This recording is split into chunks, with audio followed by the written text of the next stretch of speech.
Não, fala sério, fala sério. Muito estiloso. Eu acho que eu vou ficar assim o vídeo inteiro.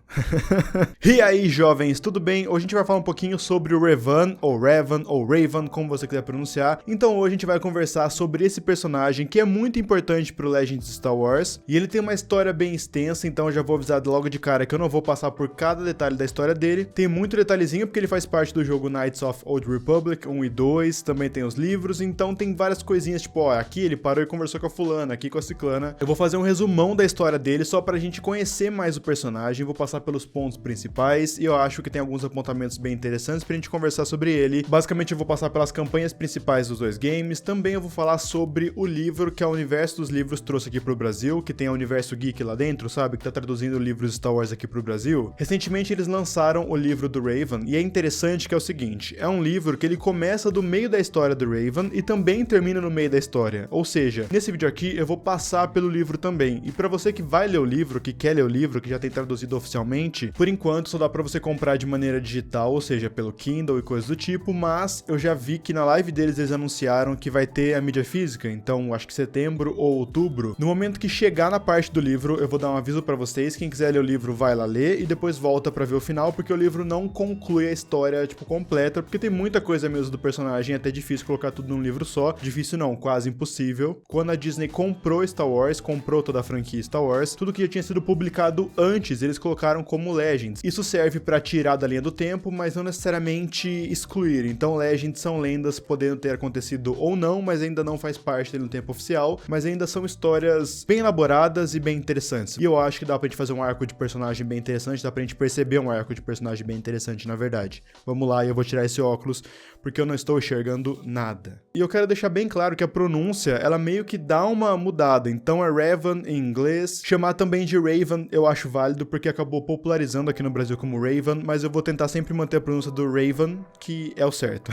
Como eu falei pra vocês, a pronúncia realmente dá uma mudada, tanto no gringo quanto aqui no Brasil, e durante esse vídeo vocês vão perceber que eu fico transitando entre os dois, tanto Revan quanto Raven, mas aí você escolhe pronunciar do jeito que você quiser, o importante é que se escreve Raven mesmo e vida que segue. Nossa história começa 3.976 anos antes da Batalha de Yavin, ou seja, antes de Luke, Estrela da Morte, Darth Vader, 3.976 anos antes do filme 4, Uma Nova Esperança. Então começam as Guerras Mandalorianas. Basicamente, Mandalor, o Supremo, líder dos Mandalorianos, atacou a República com seu vasto exército. Então peraí que a gente vai chegar no Revan daqui a pouco, calma aí que a gente tá chegando. Porque a história de origem dele tá muito atrelada às Guerras Mandalorianas. Então peraí que eu já vou explicar pra vocês o que rolou. Beleza, a gente sabe que os Mandalorianos são um povo voltado pra uma cultura muito militar, 100% militar, mas agora atacar a República, que tava como o maior movimento ali, o maior governo da galáxia, eles atacaram a República meio que sem motivo. Tudo bem, você pode me falar, Norton, é óbvio, eles estão tentando derrotar a República pra se tornar o maior governo da galáxia, pra tomar os territórios da República e mostrar que eles são os melhores guerreiros. Ok, isso faz sentido, e esse era o pretexto que todo mundo achava que tinha rolado. Mas o motivo verdadeiro ficava sempre meio nebuloso na história.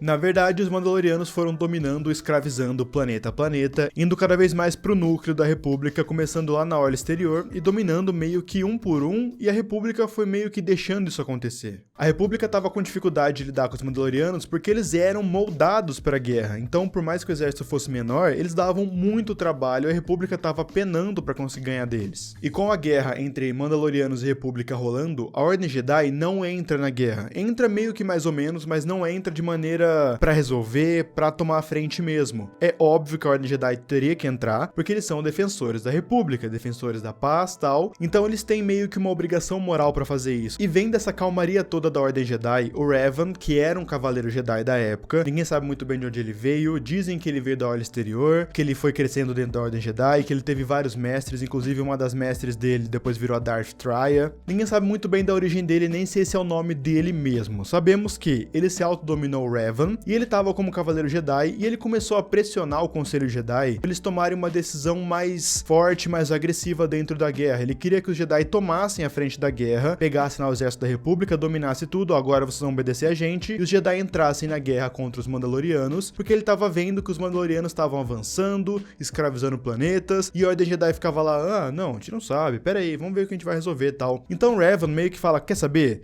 Chega disso, e ele já era muito poderoso mesmo ali, jovem adulto, quase 20 anos, e ainda assim muito carismático, carismático e muito popular. Quando o Conselho Jedi fala que não vai entrar mesmo, ele pega e se separa, entre aspas, ele faz uma ruptura dentro da Ordem Jedi e acaba entrando pra guerra, levando um grupo bem grande de Jedi com ele. Então ele fala, vocês não vão entrar? Eu vou, quem quer vir comigo, vem comigo agora que a gente vai resolver essa parada. E aí ele forma os Revanchistas, que basicamente são os Jedi que foram pra guerra, e foi um grupo bem considerável mesmo, não só de cavaleiros Jedi como Raven, como também mestres e até padawans, entre aspas, com seus mestres. Revan, junto com seu parceiro Alec 50º, sim, esse é o nome, é bem bizarro, começam a liderar agora contra os Mandalorianos. De certa forma, isso mudou um pouco a moral da guerra. Então os Mandalorianos estavam com muita moral, mas quando entram os Jedi, eles começam a perder as batalhas, e chega um momento onde Revan começa a ficar muito mais pistola, porque ele descobre que os Mandalorianos estão escravizando muitos povos. Então ele chega no planeta Catar, se eu não me engano esse é o nome do planeta, e ele jura que ele vai matar e acabar com as guerras Mandalorianas de vez. Ele vai matar todo mundo, vai solucionar o problema. Ele pega um capacete de uma Mandaloriana que tinha traído o povo dela, que estava ajudando ele de certa forma, pega o capacete dela, coloca, então vira o famoso capacete de Raven que a gente já conhece. Então ele jura que ele vai acabar com os Mandalorianos e agora ele toma a frente da guerra de vez e de fato ele consegue acabar com a guerra. Tanto que eles começam a ganhar batalha após batalha, agora ele tá liderando os Revanchistas e também o Exército da República, vários exércitos na verdade. Chega um momento onde Mandalore, o Supremo, que é o líder dos Mandalorianos, ele percebe que ele vai perder. Então ele vira e fala, cara, eu vou desafiar o líder dos caras num X1, aquela coisa bem Mandaloriana mesmo, um guerreiro contra outro guerreiro e vamos resolver essa guerra agora. E por mais que o Mandalore seja muito bom, um guerreiro formidável,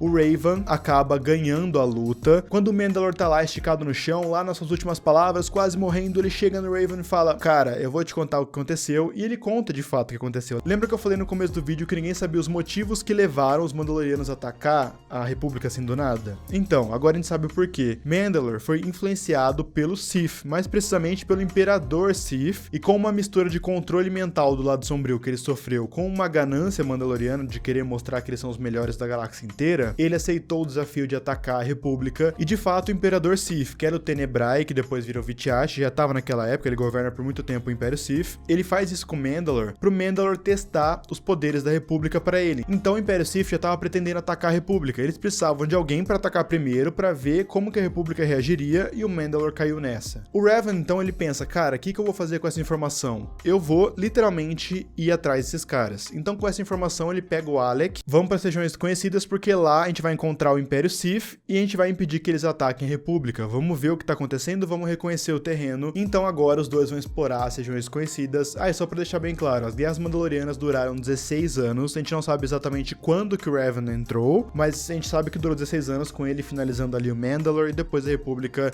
acabando com o resto dos Mandalorianos. E agora eles foram para as regiões desconhecidas e tudo fica muito mais maluco, porque eles conseguem achar o Império Sith, eles conseguem achar o vasto domínio do Império Sith afastado, com centenas de planetas, escravos, aquela coisa bem poderosona, envolvendo Sith puro sangue, humanos e muito poder do lado sombrio e raios e tudo mais, e eles chegam até Dromund Kaas, que é o planeta capital ali desse Império Sith. Tá, agora, o que a gente faz? A gente achou o Império Sith. E aí, o que a gente faz com isso? Vamos matar o Imperador, porque a gente é muito poderoso, a gente é fortão, cara, a gente acabou uma guerra inteira. E eles pensam, bom, vamos acabar com o Imperador Sith, já que a gente tá aqui, e eles passam vários meses como contrabandistas, fingindo que eles eram contrabandistas no caso, recolhendo informação em Dromund Kaas. A gente sabe que eles vão sim atacar a República em qualquer momento, vamos acabar com esse Imperador logo de cara, porque, cara, são Sith, eles vão atacar a República e vão acabar com os Jedi de vez. Só que o Raven acaba meio que fazendo um plano meio burro, sabe? Porque eles começam a trabalhar junto com uma Sith que trabalha no palácio do Imperador, começa a conversar com ela, tal, começa a pagar ela, e ela fala, tá bom, vocês querem matar o Imperador? Isso é um resumo, tá, gente? É bem maior do que isso. Vou infiltrar vocês aqui no palácio, vou colocar vocês na sala do trono, e vocês vão matar o Imperador e boa. É isso que eu vou fazer por vocês. Era óbvio que era uma armadilha, e de fato, era uma armadilha. E não vai ser assim dois Jedi, tudo bem que eles são bem poderosos, mas não é assim que se derrota um Imperador Sith sozinho.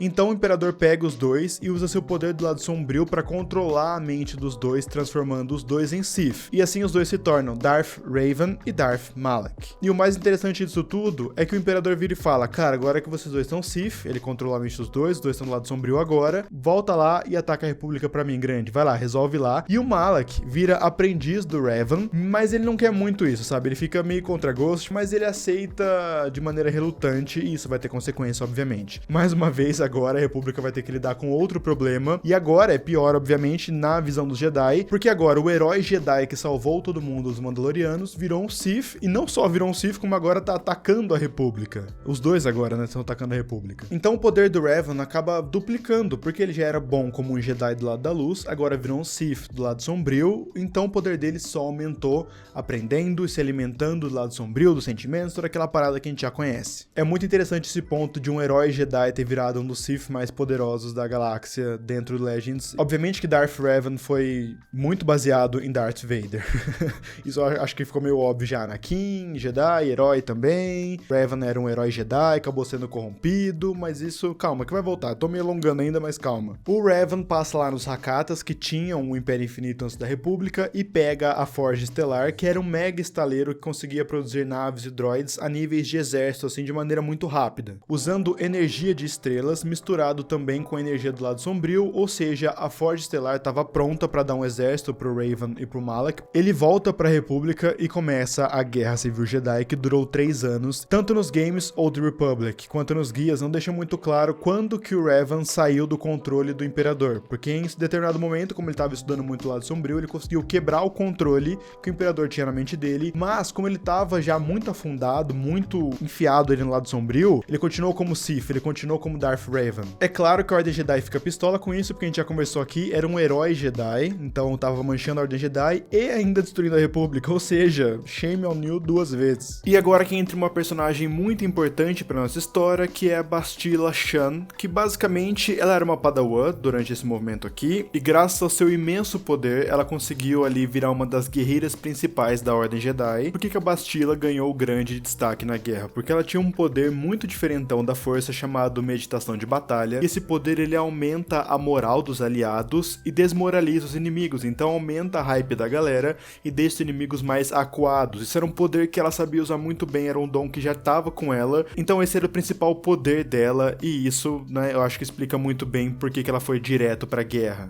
E em determinado momento, obviamente que eu tô passando muito rápido, que agora a gente entra muito dentro do enredo do Old Republic. Então tem várias pequenas missõezinhas, tal, vários pequenos detalhes. A Bastila monta um grupo, eles acabam invadindo o Destroyer do Revan e conseguem confrontar ele diretamente. Lembra do Malak? O Malak não queria ser aprendiz, não queria ser o segundo Sith. Ele tava no Destroyer do lado, ele olhou e falou, eita, o grupo de assalto com os melhores guerreiros da Ordem Jedi, os guerreiros mais importantes pra essa Guerra Civil Jedi, tá lá na nave, e o Revan também. O que eu vou fazer? Destruir tudo. Então ele destrói a nave do Revan, achando que o Revan tava morto junto com a Bastila. Ele vira então o Sith poderoso, então agora Darth Malak era o cara que tava regendo a guerra ali, só que o Revan não morreu e a Bastila também não, obviamente. Eles conseguem voltar pro Conselho Jedi e o Conselho Jedi toma a decisão mais estranha e, entre aspas, inteligente de todas. Eles apagam a memória do Revan e quando o Revan acorda, fala, viu, fica aí com a Bastila, ela vai cuidar de você, você é um soldado e vamos pra guerra de novo. Porque o Revan era de fato muito poderoso, muito poderoso, e a Ordem Jedi não queria perder esse soldado, esse Jedi tão forte. Então ele volta pra guerra agora, a Bastila vai cuidando dele, vai meio que de olho pra ver se não vai voltar a ser Sith do nada. Vai que o ritual da Ordem Jedi acaba falhando, ele volta com as memórias, ela acaba meio que ficando por perto, e obviamente que isso vai se tornando um relacionamento entre os dois. Eles vão se conhecendo, eles vão guerreando juntos, então Bastila e Revan começam um relacionamento, e agora o Revan novamente volta a lutar pelos Jedi com memória apagada. Lembra da Forja Estelar que eu falei agora há pouco? Então, a missão deles, da Bastila e do Revan, era atacar a Forja Estelar, destruir a Forja Estelar, que era o que produziu o exército do Malak. E quando eles estão chegando perto da Forja Estelar, o Malak consegue capturar os dois, e na tentativa desesperada de fugir, a Bastila fica pra trás lutando contra o Malak, e o Revan consegue fugir. Então agora, o Malak vai lá e tortura a Bastila, até ela virar do lado sombrio, se tornando uma Dark Jedi. Então ela aparece com sabre de luz vermelho e tal, ela entra pro lado sombrio, ela segue o Malak agora como uma aprendiz, enquanto o Revan consegue fugir com outros Jedi pra salvar todo mundo, porque todo mundo foi preso, tipo, foi uma nave presa. Então a Bastila se sacrificou para que todos fugissem. O Revan então continua o plano de ir até a Forja Estelar, só que ele encontra a Bastila.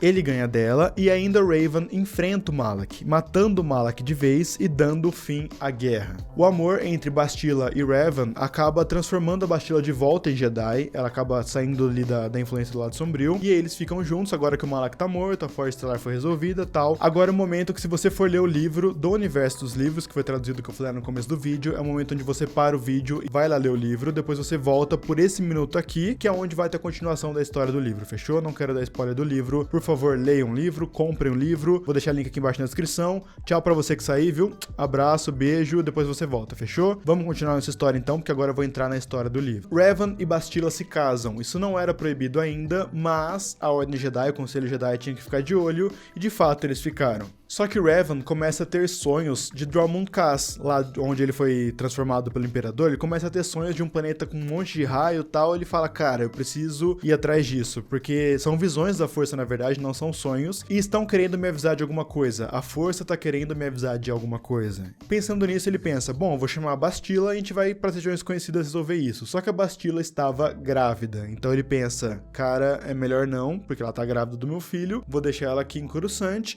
e vou até Dromund Kaas, vou até as regiões conhecidas descobrir o que tá rolando. Com o passar do livro, ele consegue chegar até o Império Sith de novo. Ele é preso por um Sith chamado Scourge. Ele fica 3 anos preso, sendo torturado, ou seja, ele não viu o nascimento do filho, né? Isso é bem pesado. E o Scourge acaba entendendo que o Imperador quer atacar a República, sim. E como ele é um Sith, ele não quer que todos eles se exponham. Ele não quer ser atacado pela República, porque ele sabe o que aconteceu com o Sith antes, quando a República e a Ordem Jedi tinham achado que tinham exterminado o Sith. Então o Scourge acaba soltando o Revan e eles lutam contra o Imperador Sith e eles são derrotados mais uma vez. Na verdade é o seguinte, o Revan tá muito poderoso nesse momento porque ele lembrou que ele já foi um Sith, ele lembrou de toda a sua jornada até as regiões conhecidas, então ele lembra de todos os seus poderes, todo o seu acesso à força. Agora então ele sabia tudo sobre o seu passado e ele vai lutar contra o Imperador usando o lado da luz e o lado das sombras, mas ainda o Imperador é muito forte, só que o Revan acaba quase ganhando a luta. Só que lembra do Scourge que eu acabei de mencionar? Ele acaba traindo o Revan porque ele sente que naquele momento o Imperador ia ganhar de qualquer jeito, então ele tinha que prender o Revan pra vir um campeão no futuro, de fato isso acontece, pra vencer o Imperador Sith, e Revan é derrotado pelo Imperador, e ele é preso por 300 anos sendo usado como uma bateria do Imperador, porque o Imperador ele é imortal, ele conseguiu a imortalidade, sacrificando o planeta inteiro, absorvendo a energia de todo mundo, e virando um ser de pura energia do lado sombrio, só que isso causou uma consequência muito grande, onde ele precisa se alimentar de energia vital de outros seres, ele sente uma fome insaciável de poder na força, então ele pega o Revan e prende por 300 anos e usa ele como uma bateria, sugando sempre a energia dele. Então é o momento onde a República vai resgatá-lo, porque o Imperador ataca a República, e eles conseguem fazer um grupo pra ir lá salvar o Revan, tiram o Revan lá da prisão, ele tá vivo depois de 300 anos, e agora ele volta pra guerra contra o Império Sith. O Revan então faz um exército de droids usando a fundição, que também é uma tecnologia Hakata, mas mesmo assim o Império Sith, soldados do Império Sith, que é aqueles que você joga no Old Republic 2, ou é no primeiro isso? Eu não lembro qual que é mais, mas se você escolhe o caminho do Sith, você luta contra o Revan como Jedi, e você mata ele. Então agora, nesse momento, o Revan morre na fundição. Acabou a história? Não, não acabou a história. Agora a viagem fica mais louca ainda, segura aí, porque agora, mano, é só ladeira abaixo. Quando o Revan é morto, sua alma se separa em duas, então temos o lado da luz que vai embora, né, se une a força e vai embora, e o lado das trevas acaba ficando, não só ficando, como ele é tão poderoso que ele acaba reconstruindo o corpo do Revan e o lado sombrio entra lá. Então o Revan agora é um ser de puro lado sombrio, controlado pelo lado sombrio de Revan, enquanto o lado da luz foi embora, o lado sombrio ficou lá. Olha o nível de poder que a gente tá falando, tá? A alma se dividiu em duas, tanto poder, lado da luz, lado sombrio, porque ele chegou nos dois lados, ele foi Jedi 2 vezes e Sith uma vez, então teoricamente faz sentido. O lado da luz foi embora e o lado sombrio falou, não, vou ficar aqui e vou matar todo mundo com meu poder, porque eu sou rancoroso, sou poderoso e agora sou o Revan renascido. E agora que fica tudo maluco, caótico, porque assim, um resumo muito rápido, porque tem muita coisa, vocês estão vendo que tem muita coisa. O Revan acaba se tornando um símbolo pra galáxia, tanto para o Sith, para o lado sombrio, como também para os Jedi, lado da luz. Então tem grupos de adoração ao Revan. Ele pega esse grupo quando ele vira o Revan renascido e fala, vocês vão trabalhar pra mim, todo mundo vira fanático religioso pelo Revan e ele acaba formando o seu próprio exército, formando seus próprios grupos pra atacar não só a República, como o Império Sith, que eu falei pra vocês, os dois já estavam guerreando. Essa parte do Darth Revan renascido é muito cheia de acontecimentos, então tem que dar uma resumida porque outras histórias acabam entrando dentro dessa, sabe? Basicamente é o seguinte, quando o Raven renascido, Darth Revan, voltou, ele pega os seus adoradores fanáticos, que realmente é um número bem grande de pessoas, e vai crescendo cada vez mais, tanto Sith quanto República, a galera vai meio que adorando ele como uma espécie de deus, uma espécie de líder, e ele jura que ele vai matar o Imperador, só que o Imperador já foi derrotado por um outro Jedi, que isso é um assunto para outro vídeo, e ele descobre que o Imperador tá em Yavin 4, ele fala, bom, eu vou lá, eu vou usar o lado sombrio para trazer o corpo do Imperador de volta, porque o Imperador só tava como uma energia do lado sombrio, só que ele é impedido pela reunião da República com o Império, que eles atacam e conseguem impedir o Raven de continuar esse plano, e o Raven fica frustrado com isso, porque ele não conseguiu derrotar o Imperador, que era o seu grande desejo do mal ali, o grande desejo para dominar tudo. Mas lembra também que tinha uma parte da luz? Então ela desce dos céus, toda angelical, e fala, mano, vamos comigo? Tipo, para com isso daí, vamos se unir de novo, virar um Raven só e vamos morrer em paz. E o Raven renascido viu que não tinha muito o que fazer, ele fala, tá bom, vamos embora então. Eles se unem e vão embora e morrem, e vão pro além e se tornam um só com a força, sobrando só a máscara e o sabre de luz de Raven renascido, e assim acaba a nossa história de Raven. Bom, o que vocês acham dessa história? Vocês gostam? Vocês não gostam? Eu acho interessante, agora é minha opinião pessoal, tá? Eu acho interessante essa roupagem de um ser que foi pros dois lados, pro lado sombrio e pro lado da luz, então ele transitou entre tudo aquilo, a alma dele separou em duas, eu já acho meio, ok. Não gosto de o tanto que isso fica grande, porque vocês viram que agora tem muito poder, 300 anos e 1000 anos, a luta do Raven contra o Imperador tá soltando raio, ele tá parando raio, usando o lado sombrio com de um lado, o lado da luz do outro, tudo muito tipo, poder, poder! Ok, tem quem goste. Entendo. Outra coisa que é bem interessante de comentar. O Raven, ele foi canonizado agora no Rise of Skywalker porque tem os Sith Troopers, sabe? Os Troopers vermelhos. Cada legião dos Sith Troopers tinha o nome de um Sith. E lá tinha o Darth Raven lá, como o nome de uma legião. Ou seja, o nome dele tá dentro do cânone de novo, mas não sabemos se a história dele vai entrar. Sabemos que o nome dele tá de volta no cânone. Agora, se é a mesma história, vai ter Bastila, se não vai, não sabemos ainda até o dia que eu tô gravando esse vídeo, fechou? Bom, gente, é isso. Espero que vocês tenham gostado desse vídeo. Se você gostou, então deixa um like aqui embaixo, é muito importante, se inscreve no canal pra você não perder mais nenhum vídeo. Se você tiver afim, pode compartilhar esse vídeo à vontade. Se quiser me seguir nas minhas redes sociais, vou deixar aqui na tela, me segue no Twitter e no Instagram, são os lugares que eu tô sempre online. É isso, gente, muito obrigado por ter me ouvido até agora, agradeço muito sua presença, valeu e tchau!